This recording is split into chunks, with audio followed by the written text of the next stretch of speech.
কেমন আছিস তুই? ভালো আছি। বৌরিয়া শ্বশুর বাড়িতে যাই, কিন্তু আপনি কে চাচি? আপনার তো চিনতে পারলাম না। সাসি? তুই আমার সাসি ডাকতেছিস কেন? আমার তুই ভুলে গেছিস, আমার নাম সুইটি।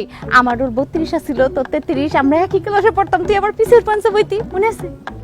সুইটি, ইয়াল্লা সুইটি, তোরে কি অবস্থা? তুই তো বুড়ি হয়ে গেছিস গা। চামড়া চামড়া ভাস খেয়ে গেছে গা, গায়ের রং কালা হয়ে গেছে গা, মাথার চুল দিয়ে সব পড়ে গেছে গা। আমগো বয়স কি কম হইছে? তার মধ্যে আমি মায়া মানুষ না, মায়া মানুষ বড় হয় তাড়াতাড়ি, বুড়া হয় তাড়াতাড়ি। তারপরও তুই একটু বেশি বুড়ি হয়ে গেছিস গা। এটা কে, তোর শ্বশুর নাকি? আসসালামু আলাইকুম তালই। দূর মে কে শ্বশুর, আমি তো হইলাম সুইটির জামাই। হাই হাই সুইটি, এটা তুই কি করছস? আমাকে যখন পড়তি কত সুন্দর আছিলি, এটা কি বিয়ে করছস? পুরা সুশাম।